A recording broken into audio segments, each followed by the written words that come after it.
Hey, how's it going, everybody? This is Joey Galvez, one half of your host of Explain Yourself, and I want to let you guys know about a really cool book from our friend of the show, Eli Shockey. This one is called The Greylock, and it's a story where magic is a commodity. Potions are sold at corner stores.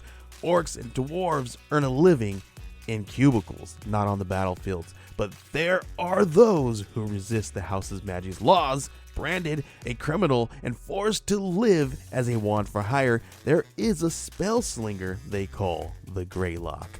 Check this one out. You guys can pre-order issue 3 right now with code JAN241939, and make sure you guys are heading over to your favorite LCS and letting them know that you want Greylock number 3, and maybe pick up the first 2 issues.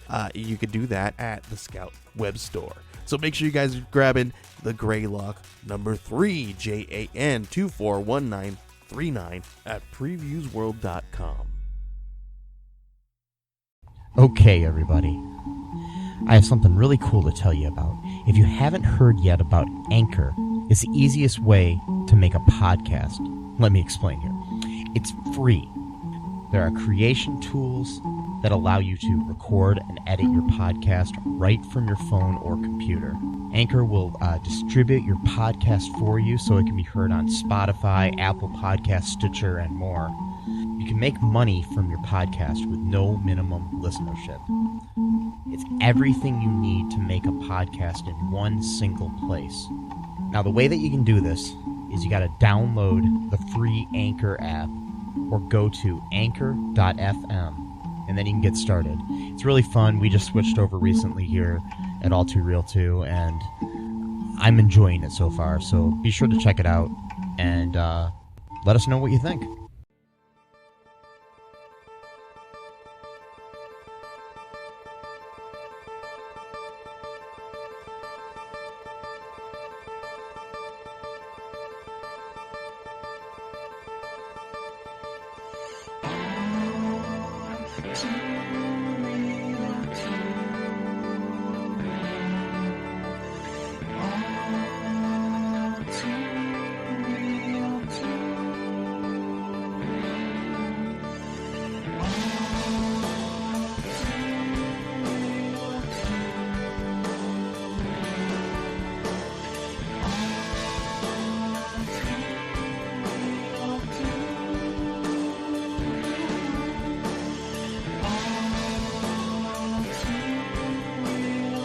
Okay, everybody, welcome to the latest episode of All Too Real 2.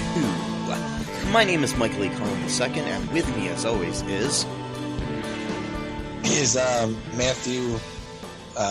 Potato Head is gender neutral now, and that means that it's the end of all civilization. Haas. It's the end of the world as we know it. And I feel fine. I feel fine. No. Fiona? I don't know. Don't be feeling Fiona without her permission, okay? I was trying to do like a gender name. No, that sounded bad. I feel Fiona. No. That's not good. So, today on the show, we are covering the latest episode of Wandavision, which aired on February 26th, 2021. It is entitled Previously On. It's the 8th episode, and it was directed by Matt Shackman, who has directed every episode of the series. It was written by Laura Donnie, or Dooney, D-O-N-N-E-Y, Donnie, I guess? Donnie? I don't know, whatever her name is. Oh, yeah. Yeah. Really? Yes. So, first off, I just wanted to ask your initial thoughts of the episode, Matt. Oh, man. I love this episode. This was my favorite. Episode 5 is, probably one of my favorites, but this one is definitely my favorite episode so far of the series, not season, because it's only a one season show, and it was only intended to be a one season show to go directly into Doctor Strange and the Multiverse of Madness. Yes. Which, kind of makes it special in this sense because, it's only meant to be one season, so you get what you get, and you cherish it. Yes. And then you keep it down in the cockles of your heart forever. Yeah. The sub cockles of your heart, even. Yeah, I mean, and not just the episode too, but I've watched every episode 3 times. That's pretty much the number I go before we do the show. To get enough, not just memory, but just a sort of overall understanding of what happened throughout the episode. And I wanted to watch this one more than 3 times actually, but I didn't have the chance to do it. But as I was watching this episode again earlier today, I was thinking that I honestly think I say this every time Marvel does a movie or whatever, but I think this time it's actually true. I think this is the best thing Marvel has ever come up with, throughout all the, even better than Endgame. I think this show is literally the best. The MCU is outdone itself. I don't know if they could even do better than this, to be honest. Yeah. I really don't. Falcon and Winter Soldier has a lot to live up to, in my opinion. The thing is, that was supposed to come out first originally, but because of COVID and everything, I think it got pushed back or something. So WandaVision was actually supposed to follow this, but I don't know. Now, like you said, it's got. I mean, I'll watch that too, but I'm not. I don't think I'm going to like it. I mean, to be honest, I'm not. I like Falcon as a character, but he wasn't really in the movies enough for me to kind of grow attached to him, if that makes any sense. So, but then seriously, actually, though, Vision and Wanda weren't either. True, but I might just like their powers better. Yeah, that's true. I don't know. Well, he doesn't even really have powers. He's just got Who's that? Falcon. He just has a suit. Yeah, he doesn't have any. That's the thing too. Falcon doesn't even have the super strength that Cap had. I like Winter Soldier though. He's a good character. I mean, I do like Falcon too. I mean, I think basically what these shows are doing, especially if this is any indication here, WandaVision, is that they are giving us more of a maybe not a backstory per se, but somewhat, but a way of connecting with these characters more than we were able to in their small appearances in the movies. Right. Yeah, no, exactly, because that's really cool. And, and plus, too, I just like Wanda because of her powers. I like the magical stuff and, the Mind Stone. And plus, too, I got a weird thing for, Soviet-style countries. I love that aesthetic, so the country she comes from is, a fictional country. Yeah. Called Sokovia, but it's really probably based off of, Yugoslavia or, kind of those countries or whatever. And plus, too, she actually kind of looks like someone I went to school with, high school, sort of a mine. So it's I see her, I kind of reminded of that person a little bit. So, so it's kind of a weird, yeah. Yeah, I like the show. I think both Elizabeth Olsen and Paul Bettany are amazing actors, and the whole cast is. So, needless to say, I love this episode too. I think it's one of my favorites. I don't know. It's hard to say what my favorite is. I only watched this episode once because I was busy with other things. And so I only had time to watch it once before we started recording. I'll probably watch it again later. But I did ask, again online, of our fans, what they thought of the episode, and we got a bunch of responses here. All right.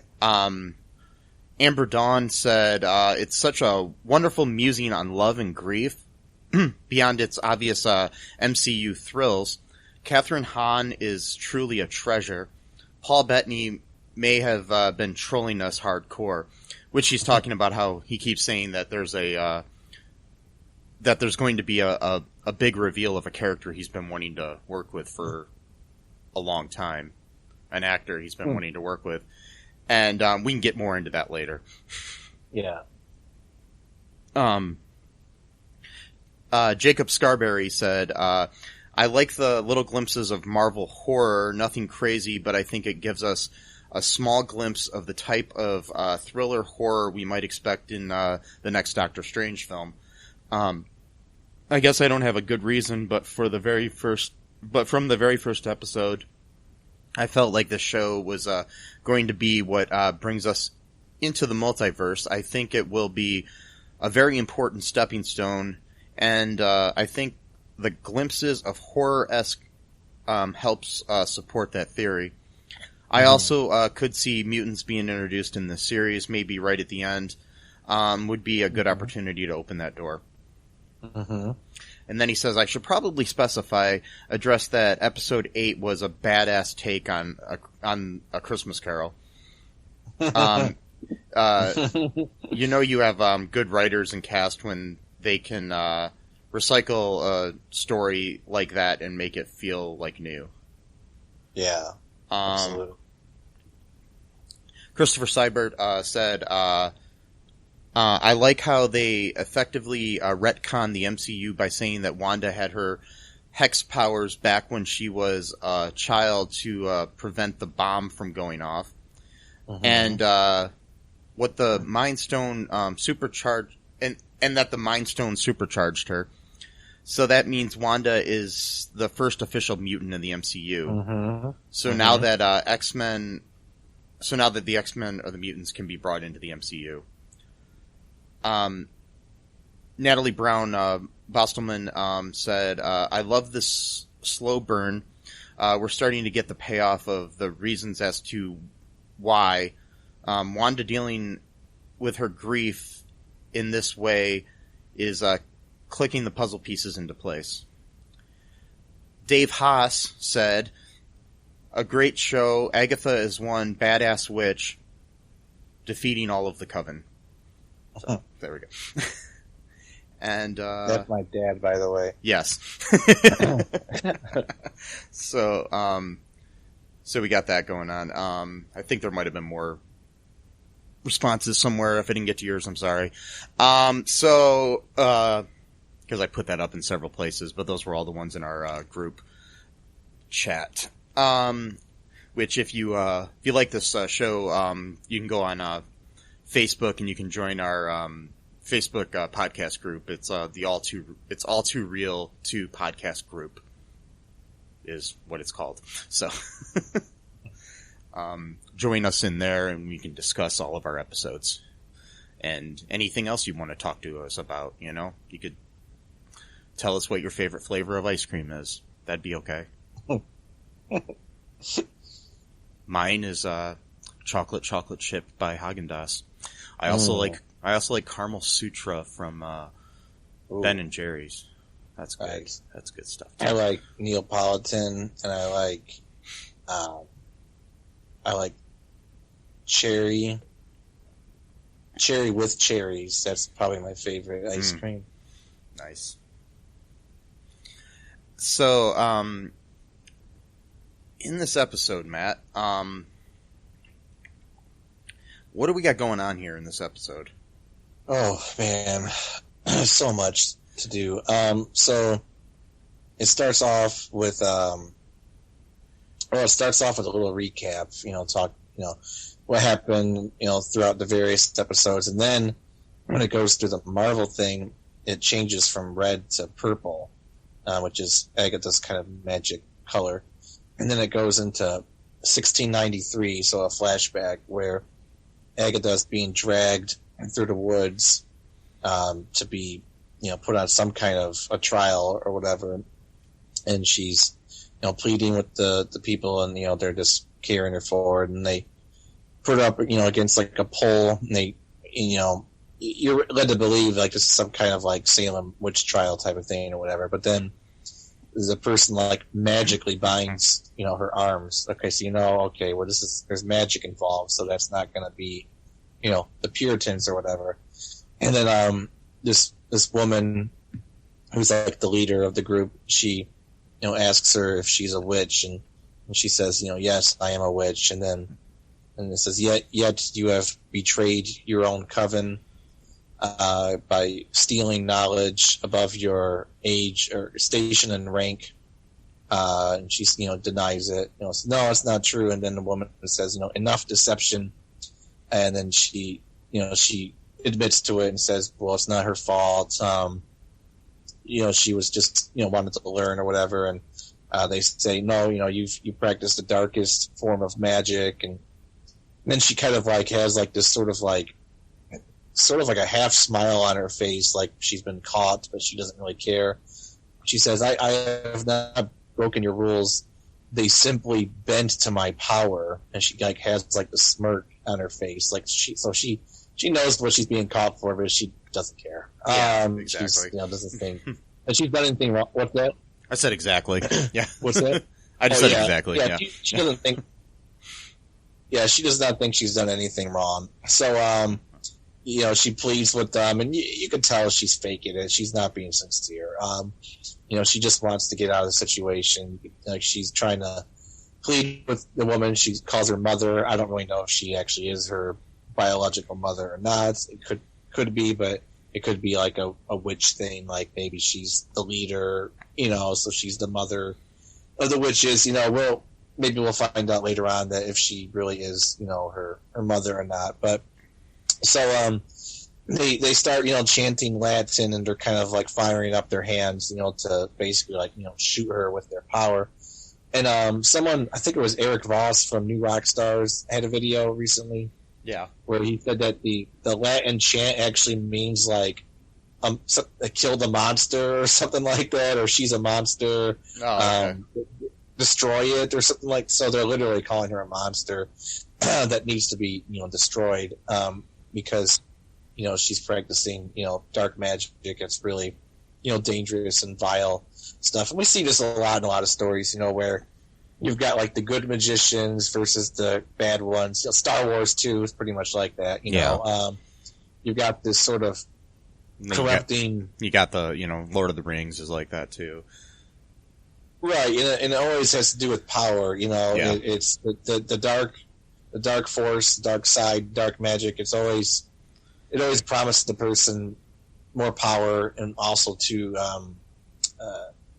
not just more power, but that you do it faster. You don't have to spend the years just to do a little bit of magic. You pretty much go through like a seminar style. You just get all the information all at once and try to do what you can, as fast as you can do it. So they start shooting at her with like this blue kind of flame stuff from like all sides, just hitting her.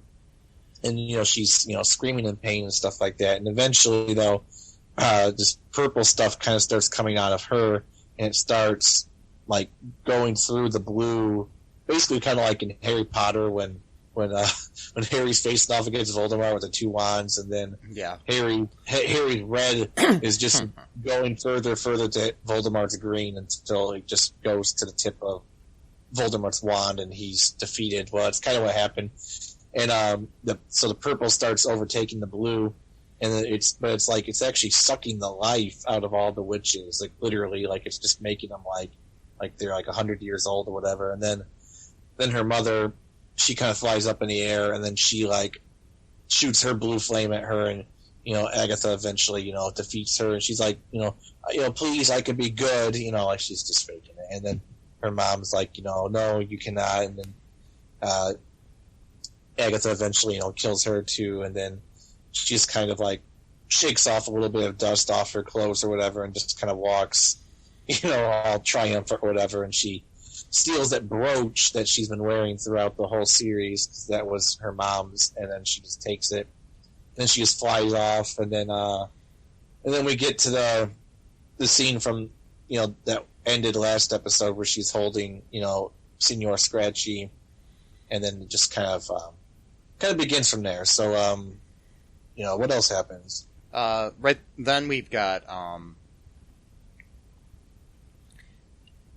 we basically get in the present day. Agatha starts to interrogate Wanda, demanding to know how she is controlling Westview, and then she's like threatening Tommy and Peter's lives. Not Peter, Tommy and Billy's lives. I don't know why I said Peter. I was thinking of Pietro. Tommy and Billy's lives. And she takes like a piece of Wanda's hair and then does a whole Christmas Carol type thing where she takes Wanda down memory lane. It's she basically forces her to relive key moments in her life, including when she and her brother Pietro were stuck in the rubble next to an unexploded bomb the day their parents died. Prior to that, we do see like them living their life in Sokovia.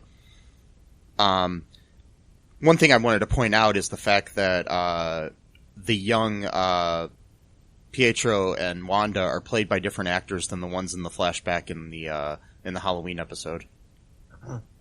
Yeah. Okay. Yeah, that's right. Yeah, and I think there's reasonings for that because I think the ones in the flashback are just like fake memories. Right. Yeah. Yeah. So, or something. Who knows? But basically, we see in this situation, their dad comes home, and by the way, their parents are not the people in the commercials like a lot of people were speculating. Right.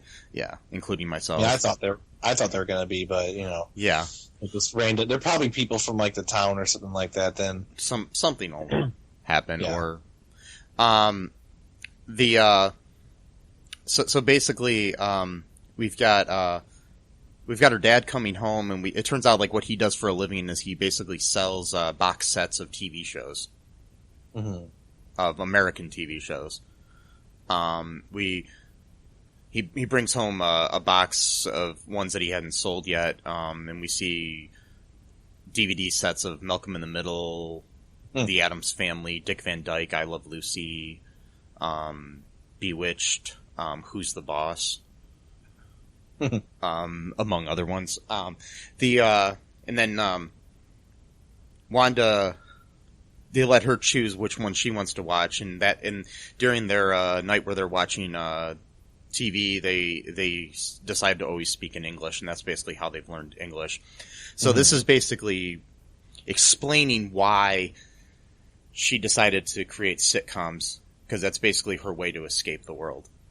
Yeah. That she's living in. And from the pain and loss and all that stuff. And it reminds her of her dad. And her mom and brother and everything too, I'm sure. But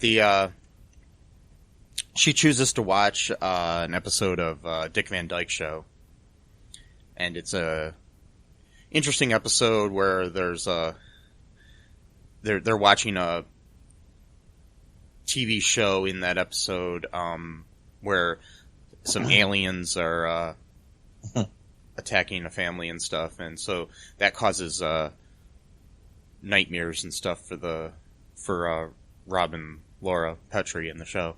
So, anyways, basically, so there's this whole like nightmare, like sort of thing, and Nightmare's a speculated character to be controlling things.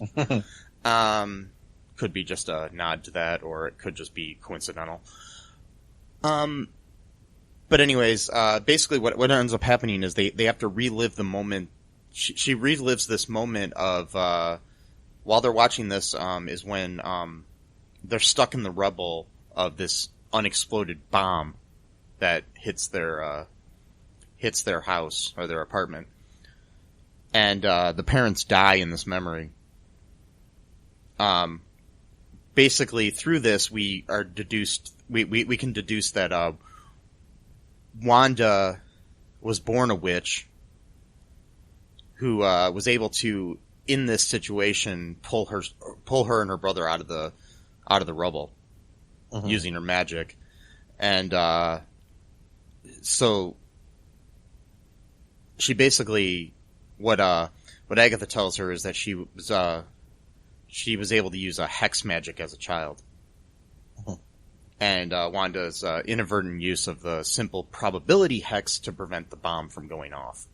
Mm-hmm. So that's how she saved Pietro and her.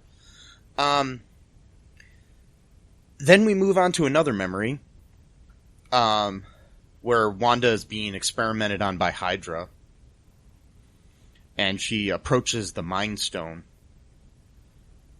and it reacts to her presence, and it basically amplifies her magic, and her, basically, so that, like people are saying, that's basically proof that she was born with these powers. Yeah. So she's basically both a witch and maybe a mutant, She doesn't really know she's practicing magic, Yeah. And who knows, maybe she's not. Maybe Agatha, because Agatha, all she knows is magic, so she might just be assuming that that's what it is because that's what she studies. It could just be something else entirely. She just has these powers, but Agatha spent the past 400 years practicing magic, so she just assumes that's what it is, and she's very, very jealous of Wanda. There's a lot of anger towards her because, Agatha spent, the past 400 years. I mean, she's testing her, in the basement. Sorry, I'm going kind of back further a little bit. Oh, no, that's fine. She's testing her in the basement because Wanda first tries to read her thoughts, and Agatha's like, "Oh, that's adorable. My thoughts have never been available to you." And then she tries to, shoot her with her red, power, and she's like, your magic's no good here. Didn't you see all these runes? Mm-hmm. It's a basic protection spell. Only the witch who casts the runes can practice her own magic in here. And she's like, how do you not know the fundamentals of magic? Like, she's just like testing her. Like, how can you do all this advanced stuff when you don't even know like basic shit? Like she does a mind control spell on like a cicada and just kind of floats it at her face, to kind of just crawl over her. And she does she takes it back and does a simple transmutation spell to turn it into a bird. And she even says, years of practice just to do a simple, transmutation spell, but yet you're controlling an entire town. Like, and like you could see the hunger in her eyes too, because she's squeezing this bird and you can hear it squawking. And she's like looking at her like, what's your secret, sister? Like, I mean, really, like you could tell like she's eager, but at the same time angry. That because for her mind, Wanda's just like some spoiled brat, who just got, all this power without earning it, like, it's like somebody who can like sing beautifully without any kind of training, and then exactly. you're a singer who spent their whole life training and can't sing as well as them or something. Exactly. There's a lot of mixed feelings, but at the same time, she needs her. She even told her she needs her. So, I have a question. I want to know what Agatha's reaction to Jimmy Woo's little card trick would be. Yeah, I don't think she'd be that impressed. Are you serious? I thought that was the best magic in this whole series. I don't think she'd register. The thing is, Agatha, I think her downfall is going to be is that she only looks through the world with magic as a prism. Like that's the only thing. And MC, or not just the MCU, but the Marvel universe is, magic's involved in the Marvel comics, but it's not the only thing that exists. So I'm thinking if they do kill her, or if she does lose in the final episode or whatever, I think it's going to be is that she only thinks the only power that exists is magic. Whereas, I haven't read enough of the comics to know, but like I would think that like what people think is magic might not actually really be magic, but they think it is because that's kind of like almost like a religion to them, and that's what they've studied and practiced. So they They've learned it through that kind of language, so that's what they think it is. But like, well, magic does exist. I mean, because we know it through like Doctor Strange and other people. That right, it true. does But exist.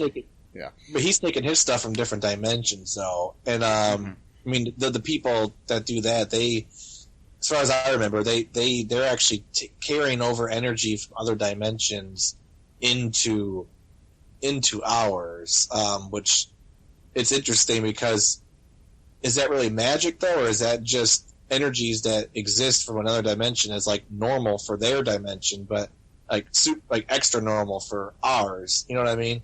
Yeah, I mean it's kind of like how in DC where like Superman comes from another planet, right? And he doesn't have powers on Krypton, but he does on Earth because those powers don't exist here.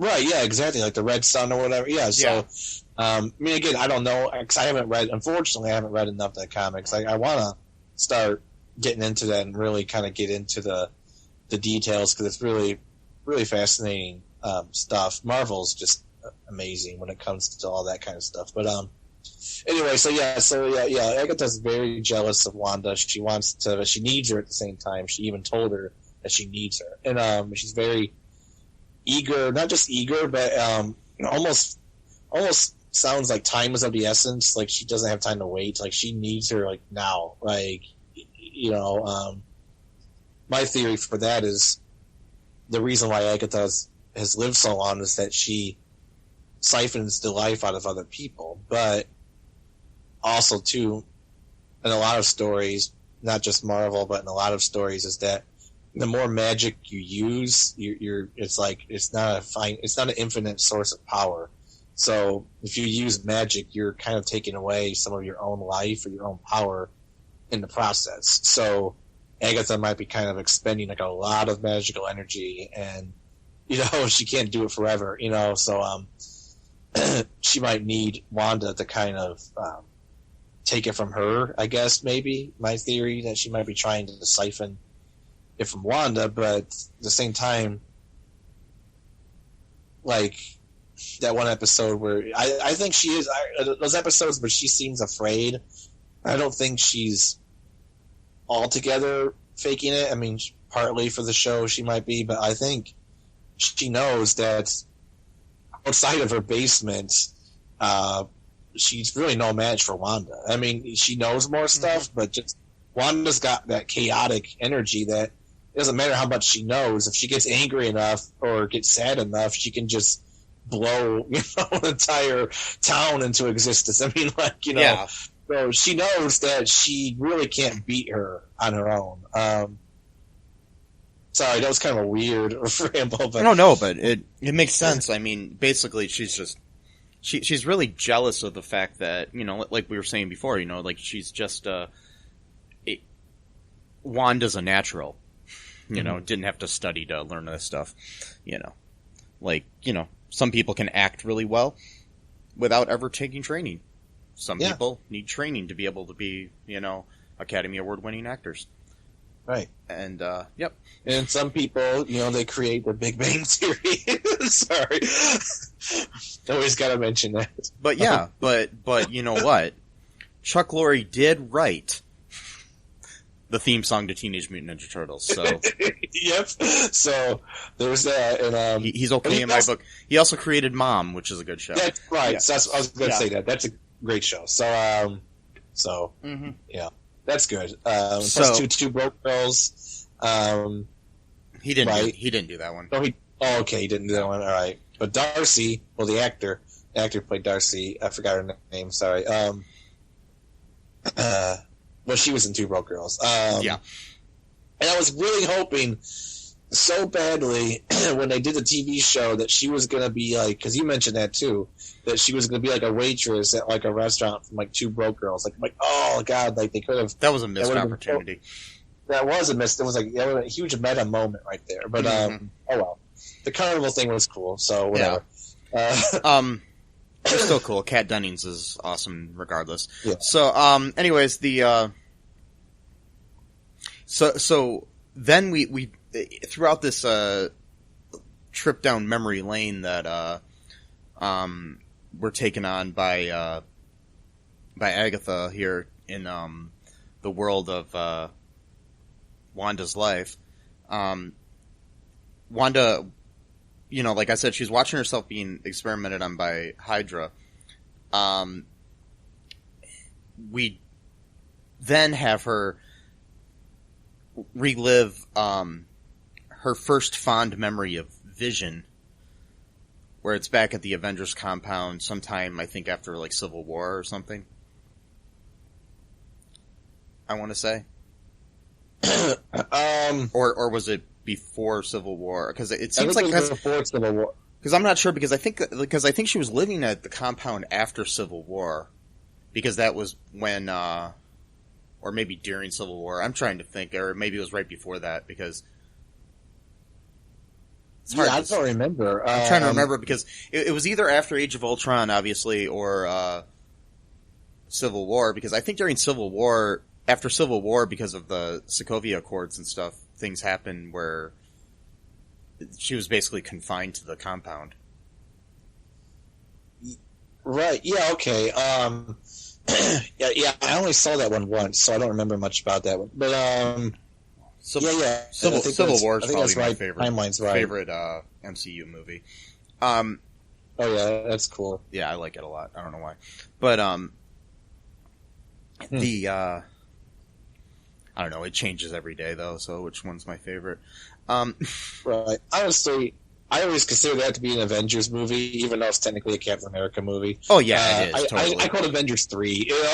It's like, I mean, that's what it is. I mean, it's because every movie, every character has to have 3 movies. I guess that's like the rule. So they're like, okay, well, we'll just call that one Captain America 3, you know, or whatever. Yeah. Because you know, Iron Man got 3, Spider-Man's going to get 3. Mm-hmm. Well, the main ones, you know, Captain America gets 3. Doctor Strange, I don't know how many he's going to get because everything got fucked up because of COVID and budgetary stuff. Thor's getting a 4th, so. Oh, really? Okay, well, that's cool. Yeah, because Love and Thunder's coming out soon, which is the name of it. Oh, okay. Well, that's cool. Yeah. That's pretty sweet. Yeah, sometime this year or next year or whenever they decide to release it based on COVID. Right, and Black Widow's going to come out at some point, which is pretty cool. Yeah, that was supposed to come out like a year ago. And, right. Right, yeah. I really want to see that one a lot. Do you want to take a quick break here, Matt, and then we'll come back and talk more about the plot? Yeah. Okay, we'll be right back.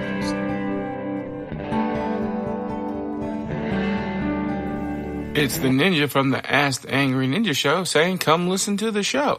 We got the ninja wife to give you your movie reviews. We got the conscript to give you the ninja news. And we got the battle to talk about your sports. And as always, it is the Ask the Angry Ninja Show. So ask me a question. We'll give you the ninja knowledge you need for your ninja life. Search for us anywhere you get your podcast from. Just search for the Ask the Angry Ninja Show and enjoy the show.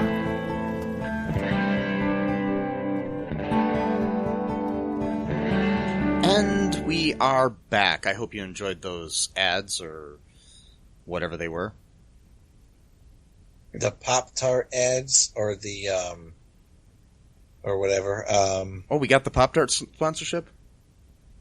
The Vision tarts? No, it doesn't make sense. The Wanda tarts? No. No. That sounded bad. Sorry. Yes, it did. Sorry. I'm not doing this stuff intentionally today. It's just like happening. Wanda tarts. Yeah, okay. Yep. Sorry. It's okay. My mind's not in the gutter. I'm just saying wrong words today. Words are hard, Matt. You know that? Yep. No. Yep. So, back to the breakdown of the episode. What do we got going on now? Like she's at the Avengers compound, and we see what basically like kind of the first time that Vision and Wanda kind of connect. Yeah. So I think I remember this scene, or at least no, a companion scene in Civil War.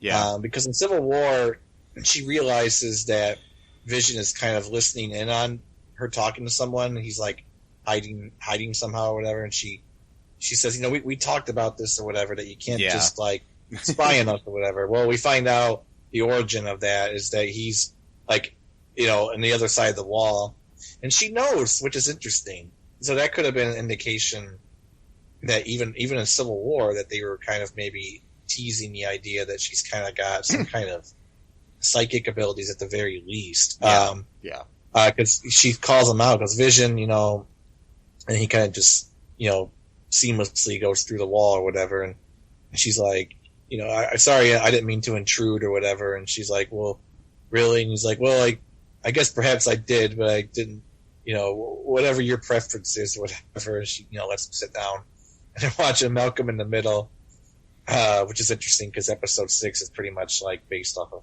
that show. And like Hal builds like a roof, or like not a roof, but like a, something like an awning or something. Yeah, like an awning. The whole thing just falls on top of them. Yeah, and Vision's like, are we supposed to be laughing at this man's grievous injury? She's like, no, it's okay. He's gonna be fine. And he's like, well, how can we be certain? And she's like, it's not that kind of a show. So he's very innocent. He's almost like a child in that sense. Like he so.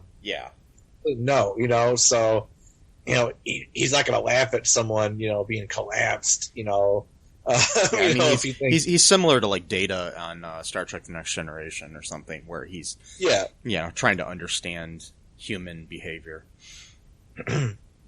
Right, but he's a little bit better in Data because he can sort of figure it out faster, kind of because he's basically like he's a human computer is what he is. So like unlike Data, I don't think Data ever really had emotions. I don't know. I didn't really watch that show that much. Yeah. But he doesn't. You just got to watch, the shows. Yeah. Okay. Yeah. I got to get into that. Yeah.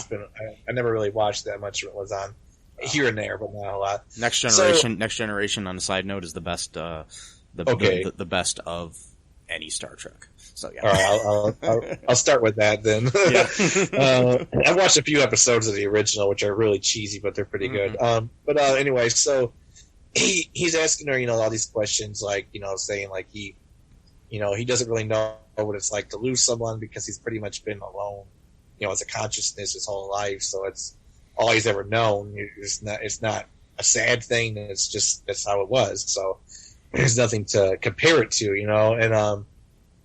and because she said that the only thing that will comfort her is being able to see Pietro again. And he says, what is love if it's not, what is grief other than love persevering or whatever? And then he kind of laughs at the show or whatever, and they kind of have like this moment or whatever. So that's kind of like the first time like they ever had kind of like a relationship-y kind of moment, because it kind of had like a lingering smile, and you can even see his smile is kind of like corny, like he doesn't really know how to smile correctly. He's just kind of like trying to make it up as he goes along, basically.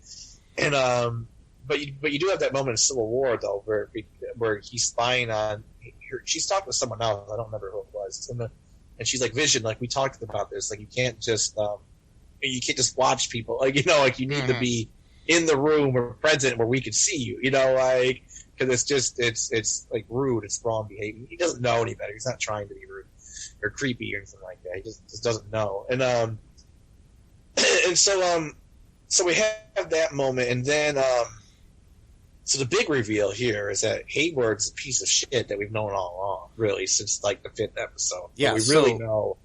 Yeah, go ahead. So she visits. We see when she visited Sword, like right after, to try to recover Vision's body, like right after the blip or whatever, or like right after the events of Endgame, I should say.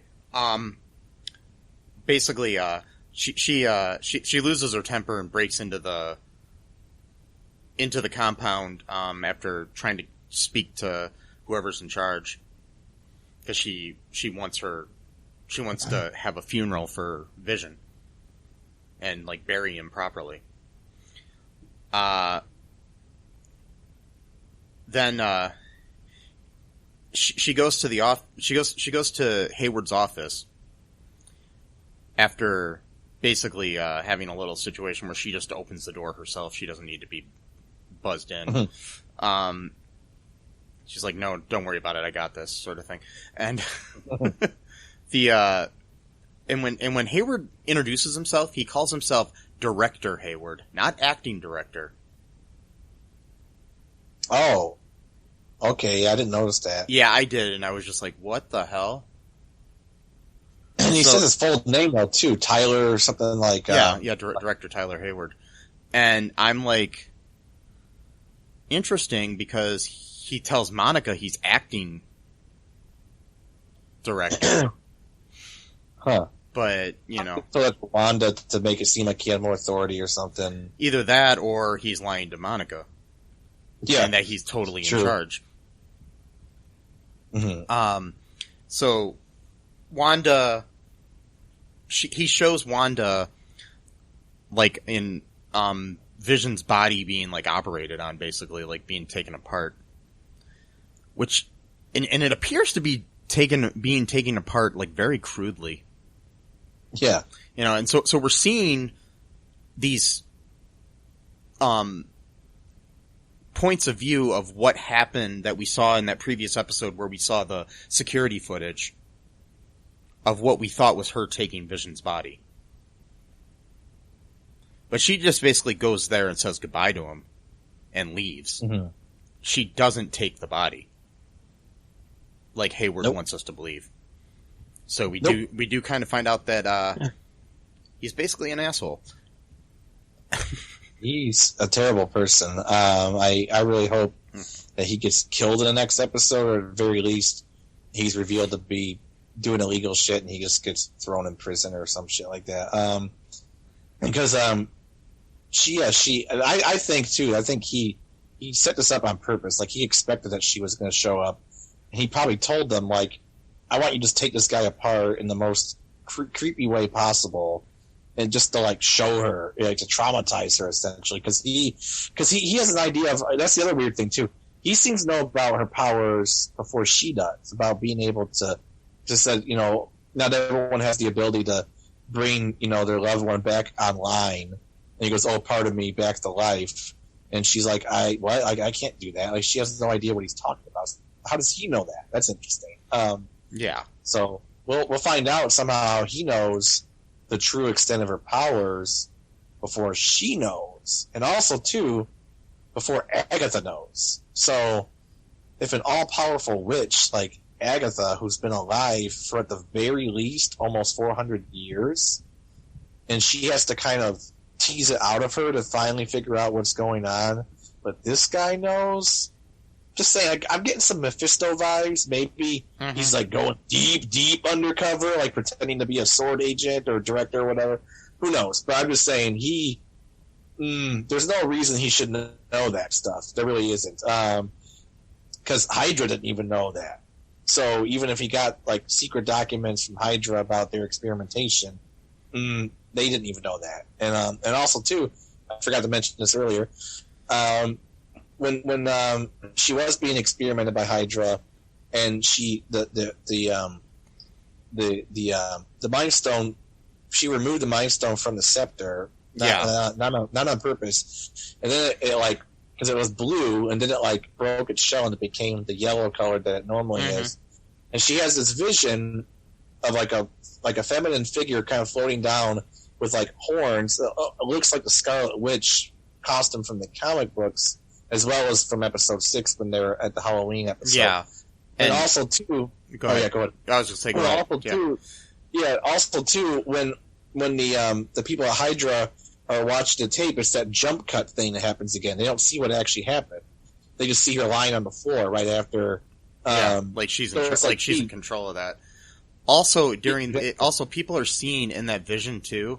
If you pause it, there's actually the silhouette of a man at the bottom of that figure of Scarlet Witch. Oh, okay. I did not know that. Yeah, so who knows what that is. That's interesting. Yeah, it's like a silhouette that looks like a man, but it could just be the way that the lighting is. Right. So I looked this up on Ancestry.com. The last name Hayward, just just something. The etymology of the name, it's occupational name for an official who was responsible for protecting land or enclosed forest from damage by animals, poachers, or vandals. From the Middle English, hay or hedge, and ward, or hayward, which means guardian. So the guardian of hay, basically. Or like an enclosure. And his first name is Tyler, and I just looked this up. I don't know if this means anything, but I just looked up the last name Tyler, just to see if that means anything. It's an occupational name for maker of layers of tiles. From an ancient derivative of Middle English, tile. In the Middle Ages, tiles were widely used in floors and pavements, and to a lesser extent in roofing, where they did not really come into their own until the 16th century. Anyways, so I don't know. Wow. It's interesting. So, yeah, it's very interesting. But the Hayward especially is interesting because he's guarding an enclosed land. Right, yeah. Which is basically what he's doing. Hedge. Yeah. And a hedge sounds a lot like hex. Yeah. I mean, I know the words don't mean the same thing, but it's interesting how they sound similar. So, there's a lot to unpack there. Anyways, yeah. So, what happens? So next thing we see is like when Wanda leaves, like I said, without Vision's body, and she gets into her car, and on the passenger seat there's like a deed to this land, and there's a note on it that says with a little heart and a V at the end, and assuming from Vision it says to grow old in. And then she drives to Westview in her car, which has New York plates that at the bottom say Excelsior, which the current New York plates actually say, but that was also the phrase that Stan Lee always used. Right. So just interesting little tidbit. She gets to she goes to Westview, and we see like a lot of the characters, like Herb and the guy with the mustache. I can't remember his name. He's putting up a sign asking for piano lessons. It looks like the town is basically ravaged by the after effects of the snap, or just the economy being bad in the world like it is in reality. Kind of hits really hard when we got the pandemic going on and stuff like that. Right. But you see people, and you see like Deborah Jo Rupp's character, Mrs. Hart, whoever her real character is. She's just sitting there, kind of looking depressed, sitting drinking coffee. And other characters throughout the town. We also see the mailman, who everybody had like all these theories about, but he's like a pizza delivery guy. Yeah, he's like all depressed looking. Yeah, he was not. Yeah, he was just nosy, I guess, is what he was. Yeah. So he's probably nobody. It's probably just a red herring. And who knows? Maybe in the next episode we'll find out that he's God or something. I don't know. But anyways, so she gets to the address. And it's basically the foundation of a house that's no longer there. And it's on Sherwood Avenue. And Sherwood Schwartz was the creator of the Brady Bunch. Just a little tidbit. Wow. Yeah, so we've got that going on. It's just interesting that we see that, and then we see her create the hex, and then basically build from like jigsaw pieces the house there on that foundation, And we also see her create Vision,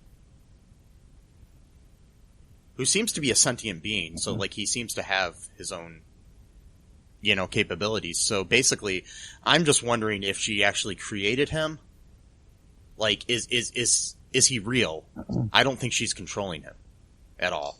So I think he's real. I mean, he came from her mind because, again, too, this episode, I cried so much in this episode. There's so many emotional moments, and she just broke down. I mean, she just got on her knees, was just sobbing, and then it was just all this grief coming out of her. It wasn't intentional at all. I mean, it was just, and then it just spread throughout the whole town eventually after the house was built and everything. But yeah, I think it's a real Vision. It's not the same body as it was before, but since his body was created from the Mind Stone, and then her powers were enhanced by the Mind Stone. Yeah, she didn't get her powers from the Mind Stone; it was enhanced. Yeah, so really, either way you slice it, whether or not it gets created, the body gets created in Tony Stark's lab, or if it gets created through Wanda's mutation powers or whatever. Either way you slice it, he's being created again. And I'm just wondering if she like recontextualized the Mind Stone too. Like did she create a new Mind Stone?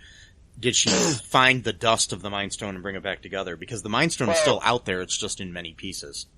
It's possible. Or two, the fact that since she already has, these powers, and then the Mind Stone enhanced it, she might have the ability to actually recreate all the Infinity Stones at some point. Who knows? And plus, too, as we're getting into the multiverse, there might be Infinity Stones in every single universe at this point, which even Thanos may have not even known about, which is a good thing, because then he would try to go to every single universe to collect the stones so that no one could, stop what he was going to try to do, or whatever.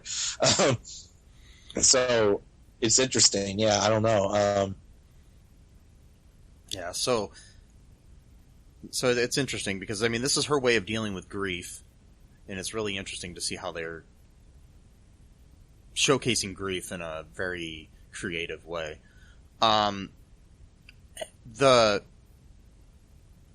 then after this happens, we're back to the present, and Wanda's out of her trance, and she comes outside only to be confronted by Agatha again, who is holding Billy and Tommy captive, and she's got basically these purple magical nooses around their necks, and she's flying up in the air and basically choking the kids. Yeah, it's great. Which is creepy. Controlling her like marionettes too, a little bit, because she's kind of floating above or whatever. And Agatha mocks Wanda for not knowing the full extent of her powers, and starts saying that she's dangerous, and says that her powers are actually chaos magic. And then she says that makes her the Scarlet Witch. Which is the first time Wanda's ever been called the Scarlet Witch in the MCU. So, wow. Yeah. See, I didn't know that. 'Cause I always, all my friends and stuff who watch Marvel, they would always refer to her as the Scarlet Witch, so I just assumed that that's what her name was. But yeah, now that I think about it, I don't ever remember them actually ever calling her that. Which again, interesting. Just thought about this.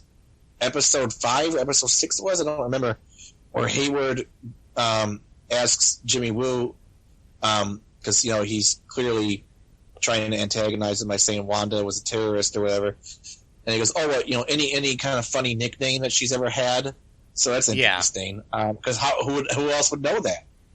Interesting. So I got some vibes that this Hayward's not even Hayward, or if he is, maybe the real Hayward's been kidnapped, or he's using his body, or I don't know. Yeah, he might be possessed or something. So that's very interesting. Yeah. So the last thing we have is a mid credits scene. we're at Sword, and we reveal Hayward's Project Cataract. Mm-hmm. And the original Vision is now white. He's the White Vision and activated using chaos magic energy from a drone previously destroyed by Wanda. So he basically used Wanda's magic to create him. Right. So that was his plan all along. Yeah. That's why, because he knew that the drone wasn't going to do anything. Yeah. Monica really kind of underestimated what Hayward, what his plan really was, which is not her fault. But no, it wasn't that like he just thought that they shoot enough guns at her, they're gonna get her. It's like no, he wanted her magic, and he knew that that's what would happen. Yeah, which makes me keep thinking that he's got to be something else, whether he's Mephisto or Nightmare, or he's working for one of them, or doing something. You know what I mean? I don't know. We'll have to see what's going on. Something, yeah. Or maybe he's Hydra. That could be it, too. He might be just, I really hope we're done with Hydra. Oh, really? Because I don't even really know much about them, to be honest. Like, I know they're supposed to be, like, the anti... Yeah, I mean... shield, but, like, They're, I mean, basically, Hydra goes all the way back to, like, Red Skull and before. And okay. So it's, like, in the first Avenger, Captain America First Avenger even, and stuff. And it's just, they're basically like the Nazis of this world, in a way. Okay. Kinda, they're entangled with the Nazis as well, too, but, back in the World War II. But, there's, they're basically the bad guys. Right. And, but, I mean, I watched all of Agents of S.H.I.E.L.D., and the main bad guys in that whole series are Hydra. So it's like... Oh, okay. So you're kind of just burned out. I'm burned out. I'm burned out on Hydra. Plus, I think they played the Hydra card already in Civil War, so... Or Winter Soldier, I mean. Yeah, when we find out that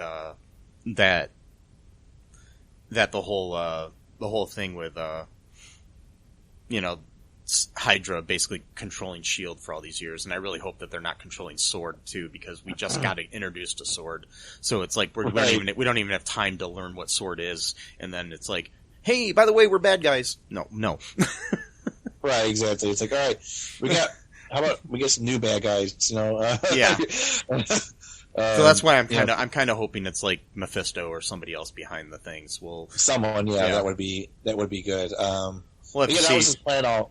What's that? Okay, go ahead. Sorry. No, I didn't hear what you said. You said wait and see. Is that what you said? I said, yeah, we'll just have to wait and see. Yeah. That was his plan all along. Because he knew that would provoke her to finally get out of the hex at that point, anger her to the point where she's got to threaten them to not mess with her anymore.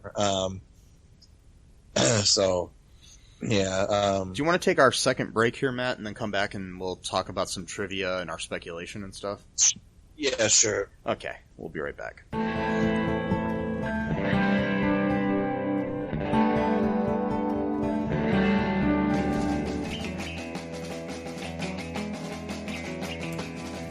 What is Gen X? What is the silent generation? What do generations have in common? Hi, I'm Trish the Dish from the Gen X Voice podcast, and I invite you to listen to conversations I have with folks from different generations, backgrounds, beliefs, and experiences in an attempt to see what connects rather than divides us. Even though Gen X has been called slackers, Karens, or not mentioned at all in some cases, we are the bridge generation, so I feel compelled to do my part to destroy ageism by bringing all these voices together. And, as a bonus, each guest gets to answer some 80s questions at the end of each show. So download and listen to Gen X Voice today on Apple, Spotify, Amazon, or wherever you listen to podcasts. And let's see how much we have in common after all.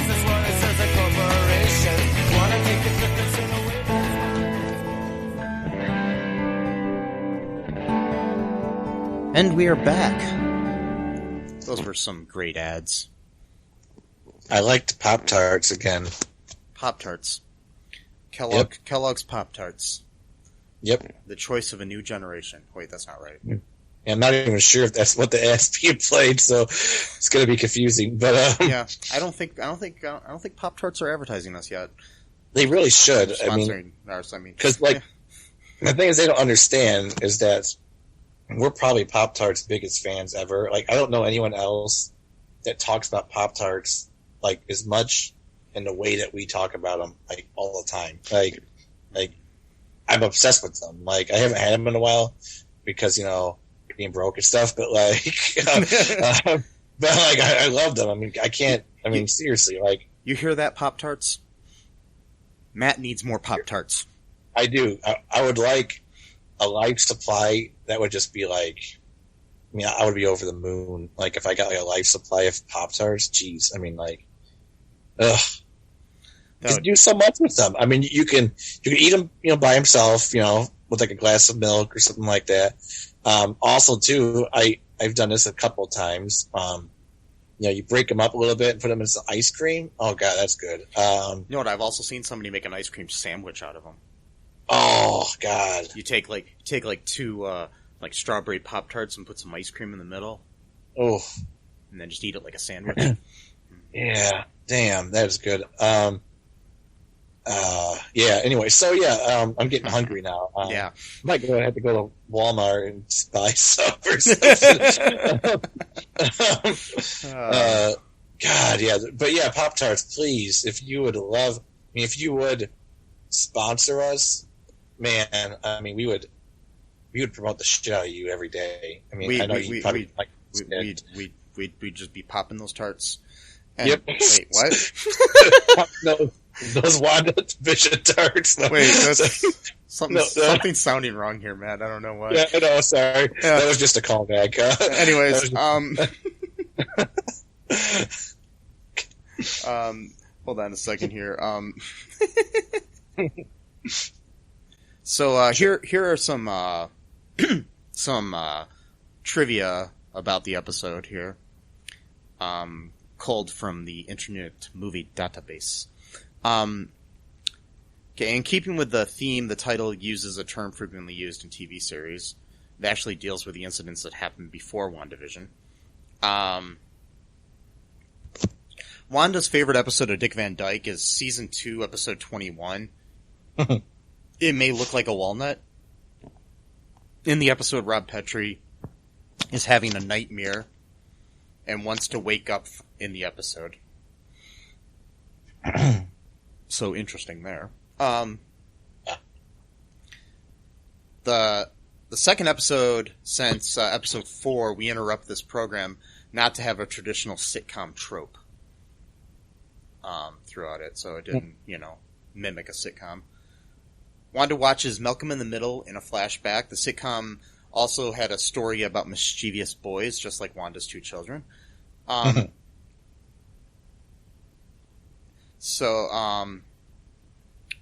episode 6, All New Halloween Spectacular, Billy and Tommy accidentally run into Agnes's pants, which read naughty in the title sequence. Agnes is now known to be naughty. Okay. Anyways, in a flashback to the Hydra compound, Wanda is watching Brady Bunch Kitty Carryall is missing, where a doll goes missing. That doll actually appears in WandaVision Now in color, where Vision is using it to practice putting diapers on children. This is the first time in the MCU that Wanda is referred to by her comic book name, the Scarlet Witch, which we've already pointed out. The Vision is revealed with an all-new white color. This had happened to him in the comics. It is revealed in this episode that the Maximoff family was watching sitcoms when the bomb attacked their house. This is contradictory to what Pietro reminisces in Avengers Age of Ultron, where he says to Ultron that their family was having dinner. Their parents went to check if there was any survivors in the debris, but were killed in another bomb attack. But in this episode, they presumably died instantly after the first strike. So interesting. Yeah. The flashback to Sokovia reveals that the blinking red light and beeping tone on the toaster in the WandaVision film before a live studio audience commercial is a callback to Stark Industries' rocket that killed Wanda's parents, as we've speculated since the first episode. Yep. Basically, it is implied that Wanda's been a witch her whole life.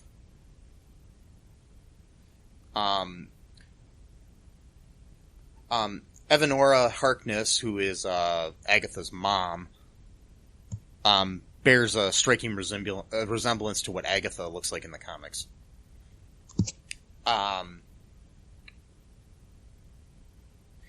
We find out that she didn't steal the Vision's body. So yeah, I mean, this could be that we're basically getting.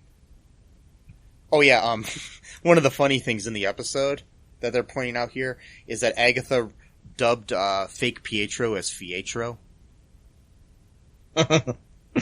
which I thought was funny. Fietro, if you will. Yeah. Yeah. So basically, this is we find out that she's obsessed with sitcoms because of what happened. Okay, so here's one of my things. Okay, the thing where I think and other people are pointing out too that Paul Bettany might have been messing with us about a big reveal of an actor that he got to work with, that he's wanted to work with his whole life. Mm-hmm. I'm pretty sure that the actor he's going to be working with is himself. Because he's going to be playing White Vision and regular Vision. Right. Or we still have one episode left, so it could be, Yeah. you know. No, that's what I'm saying. He hasn't worked with him yet, so it could be in that episode that they're going to work together. Right. I mean, it could also be a different person too. Just Yeah, because, exactly. We'll find But out, but that is speculation that he's been trolling us this whole time. Well, it's possible. I mean, that's what they do now. I mean, like, because I know. TV is so much more interactive now, especially when it comes to like Disney shows or whatever. Like, that's what I love about new TV is that the fans and like the actors and like the writers, like, we actually talk to each other now. Like, it's weird. It's cool though. It's because it's not like, you know, it used to be where you just, it's like these people live like in a different universe or whatever. Like now you go on Twitter, you might, you know, post something and, you know, someone, you know, likes the tweet or whatever. Like, oh my God, that's the actor from, you know, so they might reshare it, retweet it or whatever. Or have like a little bit of a, or like, like a small conversation. Or like even how we've been doing on here, like the interviews with actors and stuff, which has been pretty cool to be able to talk to, like, you know, Jim O'Hare or Amir Karangi from, you know, sitcoms that we love and stuff like that. Right. And we're like, hey, you know, you're a real person. You're not just the guy on that show. Yeah. Exactly. Yeah, I know. It's really cool. Well, it's like, you know, I don't know anyways, but, it's pretty cool. But, also, you know, it's interesting how they've been, Marvel has a history of basically flat out lying to people. Right. Too, so. Right. Yeah, well, that's what they did with Pietro. It was just totally trolling. I mean, it was like, you know, oh, you want mutants, right? Oh, we finally have the rights to X-Men. Here's Pietro Maximoff from, you know, the X-Men. I forgot which one, but from the X-Men movies. Yeah, he was in like 3 of them. He was like in 3 of them, 2 or 3 of them. That's right. He was in Apocalypse, which I hated that movie. He was in Days of Future Past. I liked Apocalypse, but that's one's good. Just me. But yeah. Well, I saw you know, Alone, and the trailer. I love the trailer. I was like, oh my God, this is so epic. And then I was like, whatever. I mean, I did like the concept of like an ancient mutant who's like lived, you know, like the first mutant. I mean, it had its issues. I'll give it that. So yeah. But anyway, trolling, totally trolling. Yeah, I mean, we still don't know what the deal with we still don't know what the deal with Pietro is. So, Pietro, I think it's her, isn't it? Didn't Agatha say it was her eyes and her ears? Yeah, but she didn't. But she said basically it was her controlling. She said it wasn't. It was her kind of is what she basically said. Oh yeah, not literally. So it was. I got you. So he's still a person. It's Right. just Okay, we okay. don't know who he is. If he's just some random dude in Westview, or if he's from another multiverse, or if he, so. But he was a speedster, though. So Yeah, that's what I'm saying. So I Or think was that just? there's something up there. I mean, I'm thinking that, I think that he does have the speed, and I think he is probably from another universe. Something, yeah, or at least maybe Agatha knows a speed spell or some shit. Who knows? But I don't know. I never heard of that magic, a speed spell. Anyway, now we're getting ahead of ourselves. Yeah, and, Agatha. yeah, I mean, because it's just interesting how, I mean, they flat out lie to us on times too. Like they showed trailers with Hulk in scenes of Infinity War that he wasn't actually in. Oh yeah, I've noticed that before. They do that. They stuff, did that yeah. because they didn't want to, damn it. spoil anything. And then, and then, I mean, even recently, I can't remember her name, but the actress who is now going to be playing She-Hulk flat out said she didn't have the role, and then it came out a few weeks later that she did. So, Oh wow. Yeah. So it's hard to say, what's going on. Yeah. And then you have like things that they don't want to reveal that, even the actors don't know too, because like, I just read an article the other day because Tom Holland has a history of ruining things. He plays Spider-Man. Yeah. They refuse to let him watch Black Widow. Wow. That's great. It's like all the other Marvel actors have probably seen the movie, but they won't let Tom Holland see it. Wow. You'll see it when it comes out. Yeah, basically. Wow. Yeah. Hey, you can't keep your mouth shut. Yeah. Mark Ruffalo does it too, so he's got. Oh, really? I mean, he spoiled the end of Infinity War before it came out. Oh, jeez. In an interview, Wow. not exactly, but there's an interview. If you look it up, it's really funny. Him and Don Cheadle sitting there being interviewed, and Don Cheadle's basically looking at him like, "Dude, what the hell are you doing?" I wonder if some of these people do it on purpose, even though they know they're spoiling it. But like, yeah, because in their mind they might be thinking they're actually, who knows, the studio might put it up to them and then make them be the fall guys. Yeah, they want to promote the movie, so people will definitely go and see it to see if it's true. Mm-hmm. So it could just be like a conspiracy, for the studio, like, hey, I want you to spoil it so that people will really start talking about it, and then we'll blame you for it. But but we're not really blaming you. We're just gonna do it like we know you're good, but we're gonna blame you to everyone else. But we're square. We're just gonna totally ruin your reputation, man. But that's okay. Right. No, I'm joking. Yeah, totally. We're square or hexagonal rather. Yeah. In this case. Ooh, nice little pun there. So do you have any speculation as to what you think is going to happen next week? Yeah, at least one. Okay, what's that? I think that Hex Vision is going to die, and this is going to be like the third time of him dying, but she's going to actually deal with her grief this time for real, not just like suppressing it or not really suppressing it. It wasn't her fault, but but it's going to be. So I think he's going to die, protecting her from White Vision. That's just my speculation. So I think somehow White Vision's going to make it inside the Hex somehow. I don't know how. And from a little bit of research I did about White Vision in the comics, is that he doesn't really have a moral compass in either. He's not evil or good. He's very cold, and he's like he's basically a robot. Yeah, that's why I call him White Vision, because frozen, just like very blank, kind of blank. Basically, reminded me of what's that? I said blank, basically. Yeah, like a blank slate. Yeah, because even when they showed him, he's just kind of looking at his hand, very. Not even that curious, just kind of because like when Real Vision came to life the first time, he kind of did that, but he had a little bit more spark in his eyes, I guess. This one just was kind of oh, I'm alive. Here's my hand. Very not that interested, really. Just sort of okay. So I'm thinking he's going to get inside the hex somehow, and there's going to be a big battle royale between Agatha, possibly the kids. I did see a picture where it looked like the whole family was facing off against Agatha. I don't know. That could just be them lying to us, like you said. Yeah, I think. See, I think in a way, I think Agatha is not necessarily bad. I think, I think we might have a situation where it might be like Hayward and White Vision versus Monica, Agatha, and Wanda.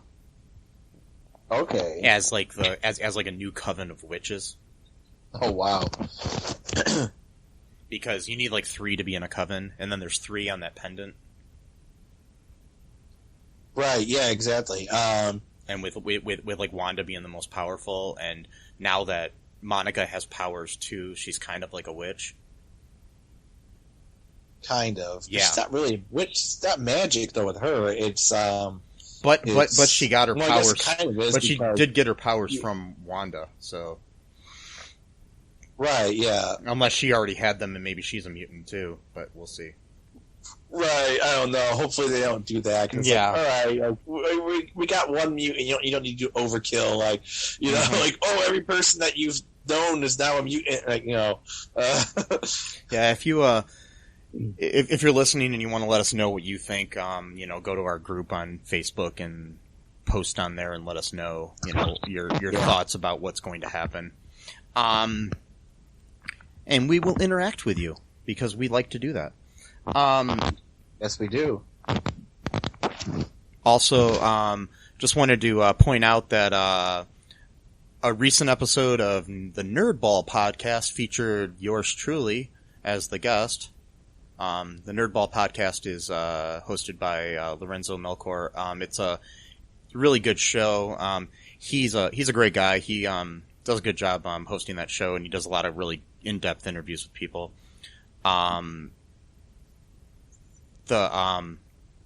He was also our number one fan of the Super Story podcast we used to do.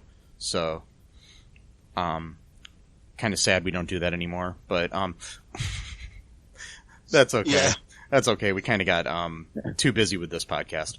We started doing so many different things. Plus, I was thinking about that just the other day. Actually, I was thinking, you know, like maybe we could talk about that.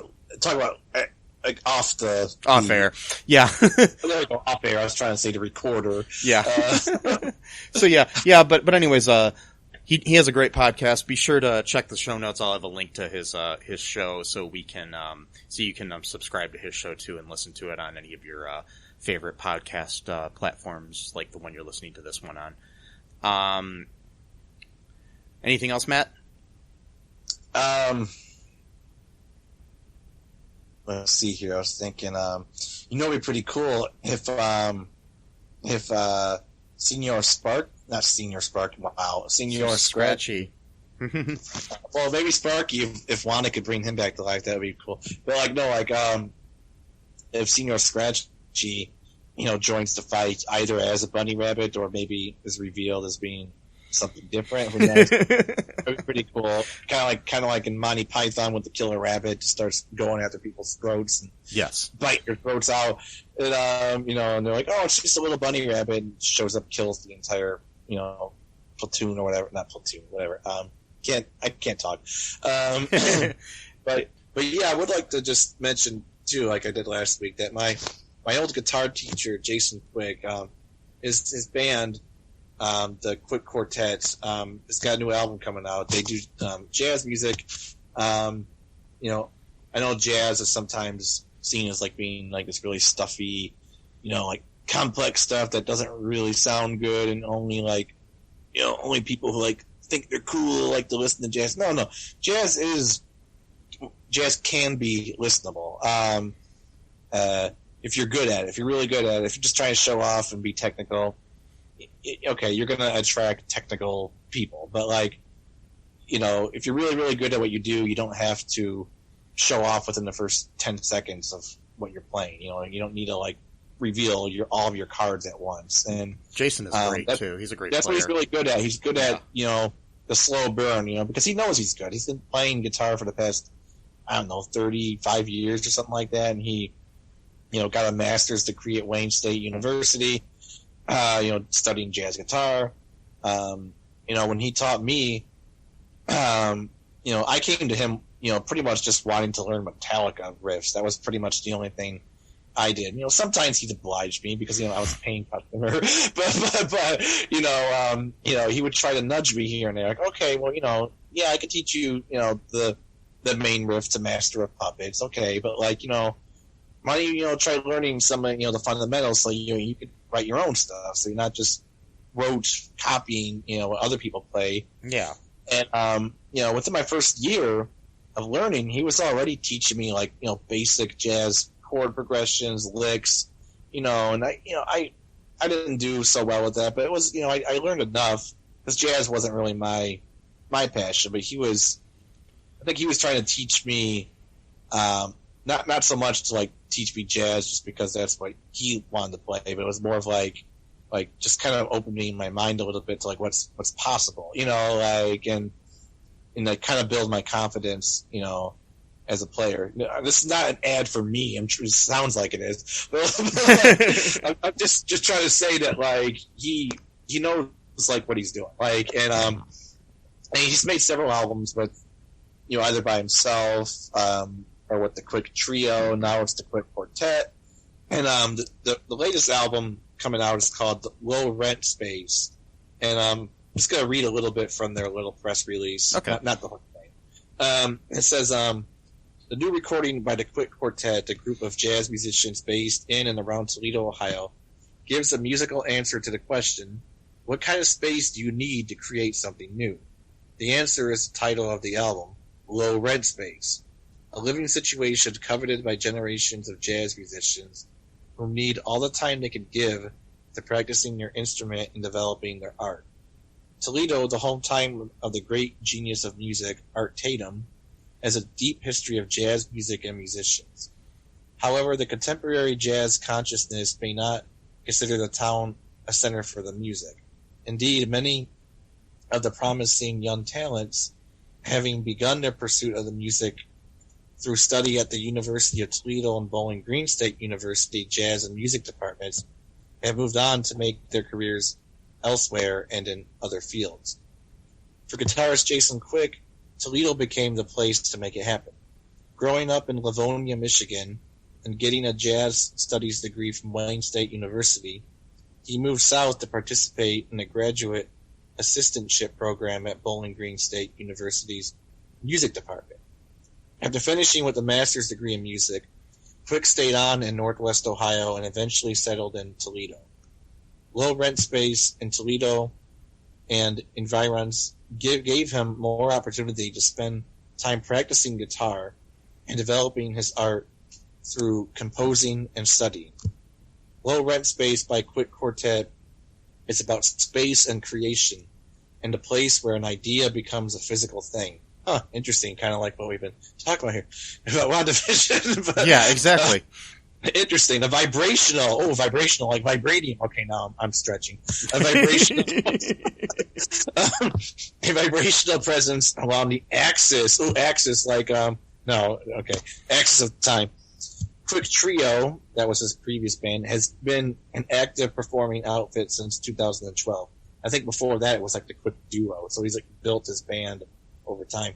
Having places to play gave rise to the ability to play original material, because I think they even toured like New Orleans, Louisiana a few years ago. Playing original material live gave rise to making recordings. We now present the latest in this series at the dawn of the new era of creative music and listeners. Portals are open, and the potential to reach new ears is beyond anything previously possible. This is music that we believe reaches out to all listeners from this time forward. This dynamic set of new tunes features 2 trio tracks, 3 quartet tracks, and 3 quintet tracks. The material may be considered challenging, but this group of experienced players proved to be more than up to the gig. And that's what I mean about not just showing off all of your talent in like the first 10 seconds or whatever. Like it's, they're good and they know they're good. And I'm sure this album is going to be great. I remember when we saw him years ago in downtown Toledo at this place called Manhattan's. Yep. And we had this really cool experience. Kind of creepy. So we're sitting there watching him, and there's like this window behind him onto the streets of downtown Toledo. And all of a sudden, a bunch of guys in military uniforms are like everywhere outside, like there was a war going on. Scared the hell out of me at first. And then we realized that they were doing some kind of training downtown for some reason that day. Like the mayor had given them permission to do a training downtown. So yeah, it was at like night. Yeah, at night. At night. Yeah, and there was like you got this like really cool jazz playing, and you got all these guys. It was like the weird juxtaposition of those two things. It was very strange. Oh, I know. Yeah. It would have been like a great music. Like I wish we were recording that. It would have been a great music video because like the lighting was like all like ambient and like inside the Manhattans, and, like people are like drinking their wine and eating their whatever. And, like he's playing like this cool like little jazz guitar solo, and all of a sudden you just see all of these people. Like, is there like a freaking civil war going on? Yeah, I was like, is the world ending to jazz music? I guess we could call it. We could say it was. That would have been a movie called Jason Quicksilver. Yes, it all comes back. It's all cyclical here. It all comes back. Yeah. So that I should tell him that should be his next album. Is called Quicksilver. It should be. Yeah. Anyways, be sure to check the show notes. I'll have some stuff in there so you can check out that album.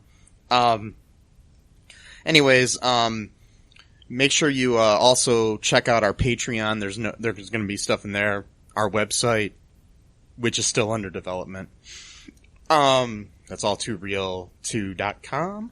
And we also have a TeePublic page where you can buy merchandise for our show and stuff like that. And be sure to subscribe, share the show, let us know what you think. Give us a 5-star review on the Apple stuff, and you can follow us on the twits and the books and the grams. Mostly at cullenpark.com. The links to that stuff will be there. Also, anything else, Matt? No, I think that's it. Okay. Well, until next time, folks, be sure to wear a mask, wear a condom, be kind, rewind, and be good to each other. Yeah. Bye-bye. Bye. Thanks for listening to All Too Real 2 podcast, a Cullen Park production. Produced and edited by Michael E. Cullen II. Music by Matthew Hawes. Subscribe and share the show. Visit us at cullenpark.com.